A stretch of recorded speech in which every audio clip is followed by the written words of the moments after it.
I want to tell you about a trick of shaitan. When you go late to work and your boss is angry at you because you're late, and lots of people work at your office, you know what you do? You avoid eye contact and sneak into your cubicle. You don't want to face him. When you have a bad report card and you go home to your family, you're in 6th, 7th grade, you got a bad report card, you sneak into the house. There's no "Assalamu alaikum, I'm home." You sneak in and you kind of go and you pass out, you go to sleep. Right? What happened in school? Nothing. When you disappoint someone, you avoid contact with them. You avoid, it's natural.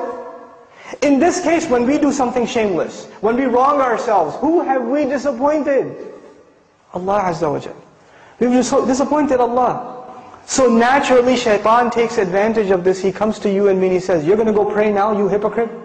You do this shameless thing, you do this and that, and now you want to go attend a class? Now you want to go do, ibadah?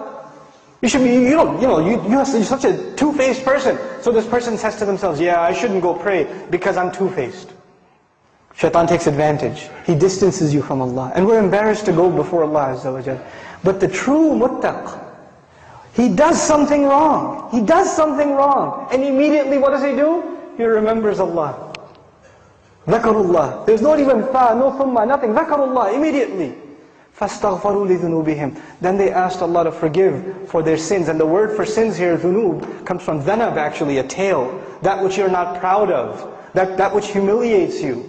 Something you did that you're not proud of. And they ask Allah to forgive those embarrassing things that they did. وَمَنْ يَغْفِرُ الذُّنُوبَ إِلَّا اللَّهِ. Who's going to forgive sins if not Allah?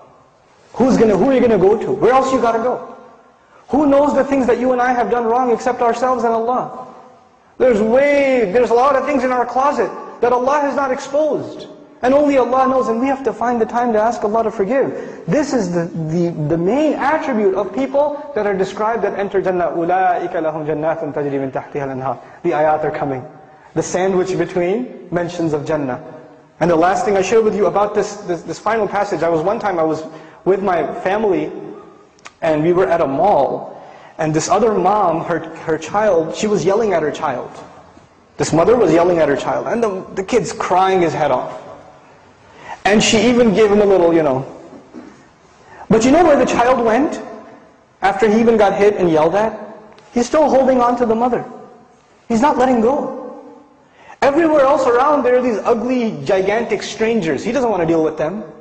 Even if she's angry, even if she's disappointed, even if she's upset, his whole world, his whole shelter, his whole protection, where is he going to go except? His mother. And it made me think, subhanallah, when you and I sin, when you and I disobey Allah, where are we going to go? Where else is there to go? Who do we turn to? We don't have anywhere else to turn. So even if we disappoint our Lord, even if we fall short of the standards He set for us, the true muttaq, the hopeful of Jannah, he never loses hope in Allah. لا تقنطوا من رحمة الله. Don't lose hope in the mercy of Allah.